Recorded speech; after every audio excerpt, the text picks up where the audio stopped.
पौधे से को समेट के जड़ को सिर को जोड़ करके रख दिया और नटनी भी उस चिता में जाकर के बैठ गई, हाथ का स्पर्श किया, अग्नि प्रवेश हो गई और धू धू करके चिता जल रही है सबकी आंखों के साथ। जनता जनार्दन विश्व की बेटी ने कहा कि चमत्कार को नमस्कार होता है, तब उनकी पूजा हुई। तो स्वामी जी ने कहा ये बच्चा राम 12 से कृष्ण 16 से संत जो होते हैं वो 64 कला के अवतारी होती है, 64 कला के अवतारी। अब जो बाबा जयगुरुदेव महाराज, हम उनके आगे क्या लिखते हैं, युग प्रवर्तक परम संत बाबा जयगुरुदेव गुण मालिक अनामी धाम से आने वाले एक अनंतों कलाओं के मालिक हैं। और फोटो में भी आपने देखा मुसलमानी इस्लामी टोपी में तो लिखते हैं आला हकीम, हद तक तपे औलिया बेहद तपे पीर, हद बेहद जो के अवतारी। अब जो बाबा जयगुरुदेव महाराज, हम उनके आगे क्या लिखते हैं, युग प्रवर्तक परम संत बाबा जयगुरुदेव गुण मालिक अनामी धाम से आने वाले एक अनंतों कलाओं के मालिक हैं। और फोटो में भी आपने देखा मुसलमानी इस्लामी टोपी में तो लिखते हैं आला हकीम, हद तक तपे औलिया बेहद तपे पीर, हद बेहद जो तपे ताको नाम फकीर। वो क्या नहीं कर सकते, वो जल भी सकते हैं, वो मर भी सकते हैं और कहीं भी प्रगट हो सकते हैं। बाबा जी ने वादा किया कि सत्युग आएगा।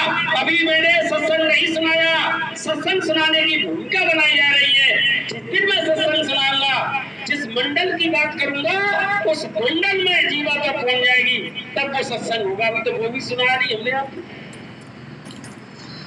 तो कहने का मतलब है कि चारों तरफ महाराजों की पार है नहीं, हमको और आपको अपने गुरु महाराज पर एकमात्र भरोसा कायम करना है। अरे किस किस को रोना, ये भी स्वामी महाराज ने बात हो गई, एक को रोलो ना।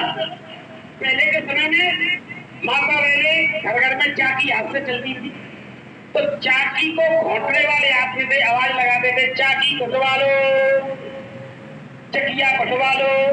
तो एक बूढ़ी माई निकल के आई, ये लाला इधर आ, हमारी चाकी घोटते हो, कितना पैसा ले हो?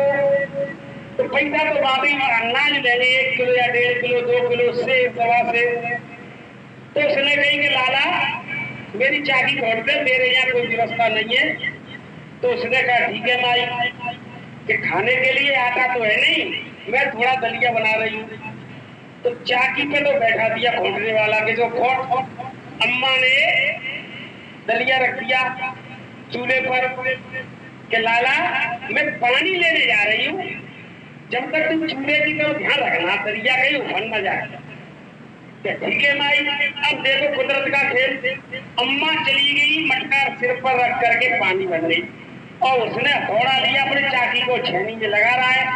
अकस्मात क्या हुआ, पेट में से हथौड़ा निकला, ऐसे करानी जंप लेकर के चूल्हा जल रहा था, उसके ऊपर था उसका घी, छीके में पहले रखती थी बड़ी बूढ़ी एक बड़ा मटकी में, तो हथौड़ी जाकर उस मटकी में जाकर के लगी, फटाक से मटकी फूट गई। अब मटकी फूटी, सीधी जाकर के चूल्हे पे दरिया पर दरिया गया, अब आग तो जली नहीं, घी गया आग में। अब भप आग सीधी लगी झोंपड़ी में अम्मा की। अब बारे की बड़ा समस्या है कि अम्मा मारेगी तो भरवा दो। तो हड़बड़ी में पैर लगो चाकी के पाट हो, तो 2 पाट चाकी के है, चाकी के 2 पाट टूट गई, चूल्हो इधर फूट गो, दरिया लुढ़क गो और आंच झोंपड़ी में लग गई।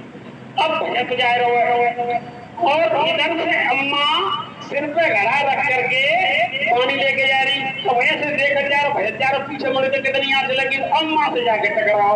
जैसे ही टकराया तो गगरी थी अम्मा के सिर पर, धाम सीधा नीचे मुड़ी, हो गई। अब अम्मा के हाय ना छीटे, अब मैं काम में भरूंगी, एक मुंह पे मटकाओ, अब मैं काम पीऊंगी कैसे नहाऊंगी?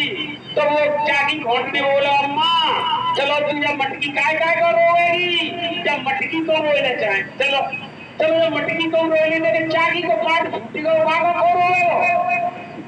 अरे भाई को रो लेगी, लेकिन जो खबर दरिया फैले वो सागो को रोए, वो उसका बल फैलाया आपके यहाँ, तो चलो भाई को रो लेगी। और ये भीगी जो मंडलिया है फिर काका को रोए वो, ये क्या है वो कि बहुत छुट्टी, तो भाई को चलो रोई लेगी, लेकिन इसी झोंपड़ी में आगे लगी काको को रोएगी ने आज उसने बचा के रख। तो ये बात क्या बोलते महाराज ने कहा कि कौन कौन की तरफ देखोगे, किनके लिए रोगे, एक मालिक के लिए रोगे, तुम्हारे सारे काम पूरे हो जाएगा। बोलो प्रेम से जय। को सिमेंट की जड़ को सिर को जोड़ करके रख दिया।